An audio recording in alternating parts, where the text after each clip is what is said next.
Hey everyone, welcome back to my channel. In this video, I'll be showing you guys my worst Korean beauty products of 2021. I've never done like worst products on my channel before, and I'm not trying to be negative, but these are products that I've tried that I dislike, but also a mixture of I haven't really touched it, rarely use it, so I thought I'll feature in here. So let's get the video started. So the first one will be base products. So I do have a couple of base products here, and they are both cushions. The first one is the Romand Moonlight Zero cushion. I'm not sure if they have this packaging anymore, but I have done like a one brand video and I did feature this cushion in there, and I feel like my review and thoughts of this is still the same, where I feel like the complexion wise and the turnout of it on my face is just a little bit too pale, which is what I'm actually currently wearing right now. So this is something that I haven't really touched or leaned towards to, hence why I decided to feature this in here. I got mine in the darker shade, which is beige number 3, and it's still really light on me. So yeah, I just feel like it doesn't really match me, even though it's really hard to tell on camera. But other than that, I mean, the finish is okay, but it does crease straight away around the smile line area after applying it.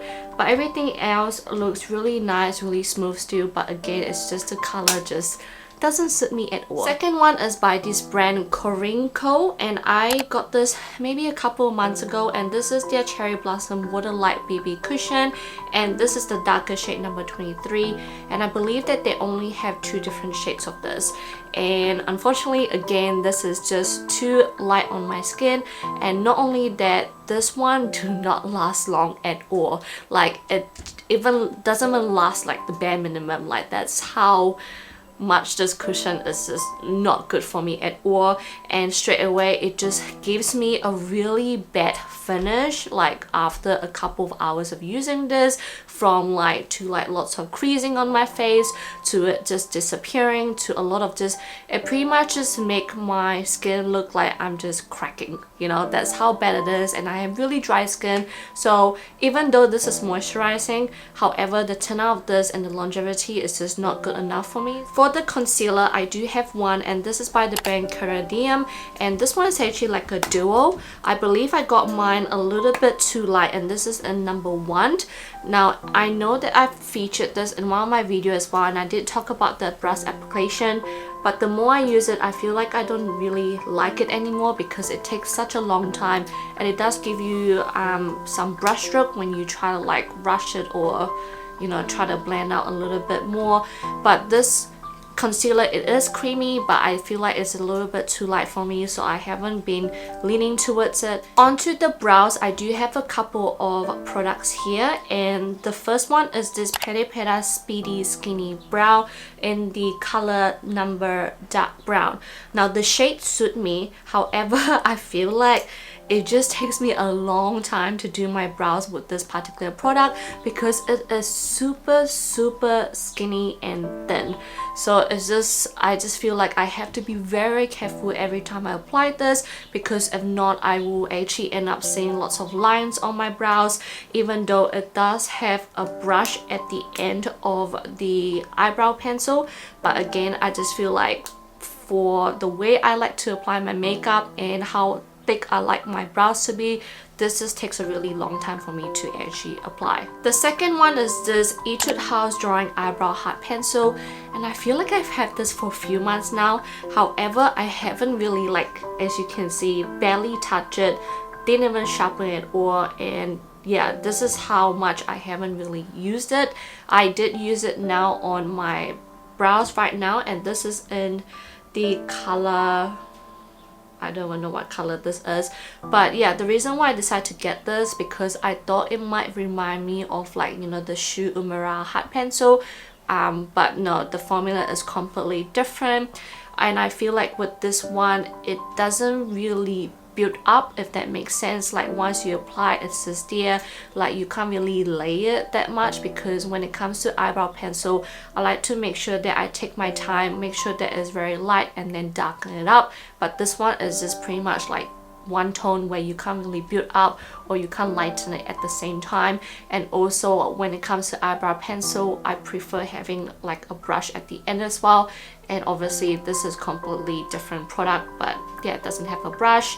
So yeah, I feel like I've just not really been using this, and the color for this one is number 1 dark brown. For the eyeshadows, I actually have 3 eyeshadow palettes here. Let's talk about the first one, and this one I think I got this beginning of the year. This is the Etude House Muhly Romance.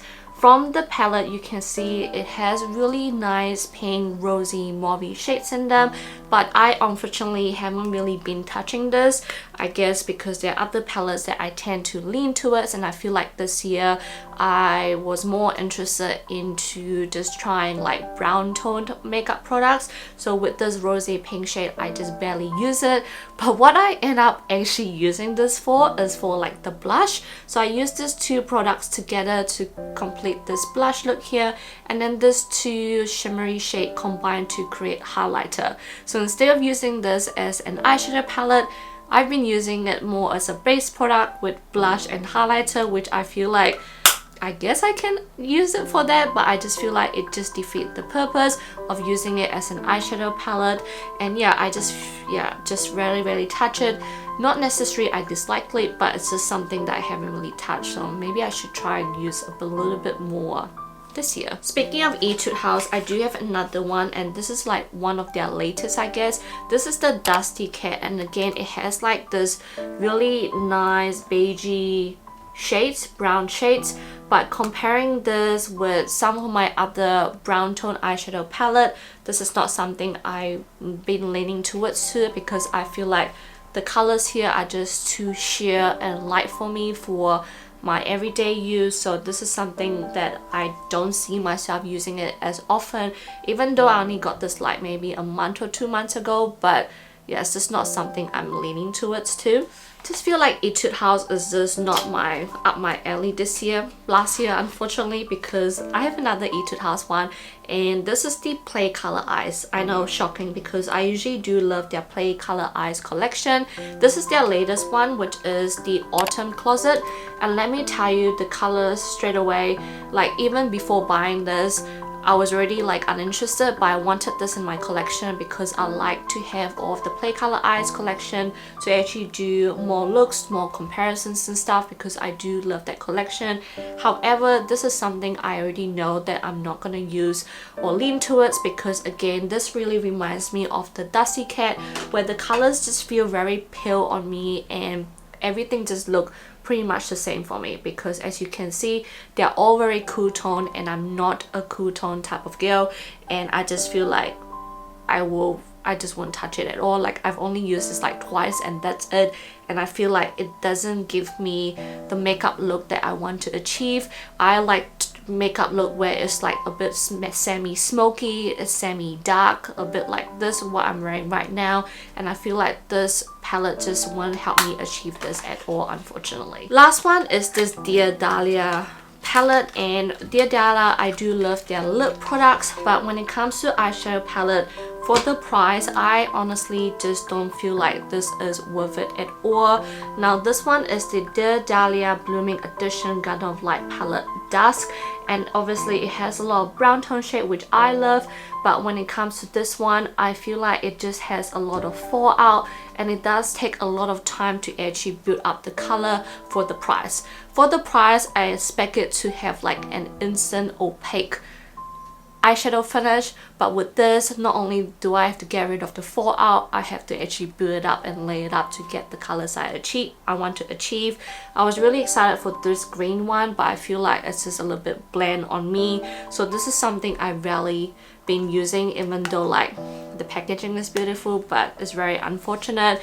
And I'm not saying that it's like this for all of the Dear Dahlia eyeshadow palette, but unfortunately this is the one that is not really my cup of tea, I guess. So yeah, I might actually send this to my friend Judy actually, because this is cruelty free and she might be able to actually play around with this more, because I just don't see myself using this. For eyeliner, I do have a couple. The first one is an eyeliner, and this is the BBIA Never Die eyeliner, and this one is in the color matte brown. I actually have this on me right now, and the reason why I wanted to feature this in this video is because the color is beautiful, it is thick. However, once you actually curl your lashes and stuff, it actually does transfer, so it doesn't actually stay on that long, and also it gives you like a sticky texture finish after actually applying it, which means that you actually have to layer this eyeliner with an eyeshadow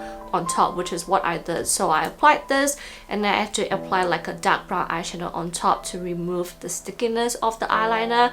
I'm not sure why, but yeah, however, the color is beautiful, but unfortunately comfort wise is not the best. This one is a skinny eyeliner, and this is by the brand Flynn. So this is their Flynn Defined Slim Eyeliner number 1 Intense Black. Not only is this eyeliner super skinny, like it's way skinnier than the Peripera Skinny Eyebrow.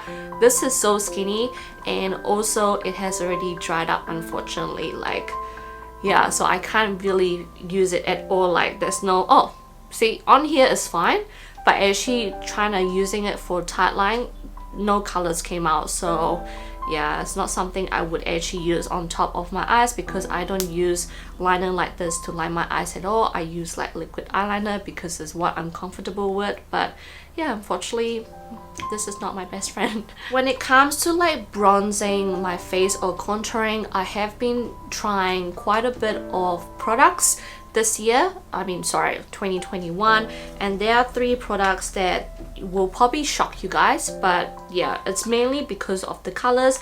The first one is this Roman bronzer in number 2, and again, the color I feel like is just too light for me, even though it is the darkest, and I barely use this shade here. It's just too pale. And then this one, I feel like I can only use this for contouring rather than bronzing, because when it comes to Korean beauty products, when it comes to contour bronzer, I like to make sure that it's dual so that I can really bronze out my face, because I do love doing that. And I did use it today, but I don't think it shows up much, unfortunately.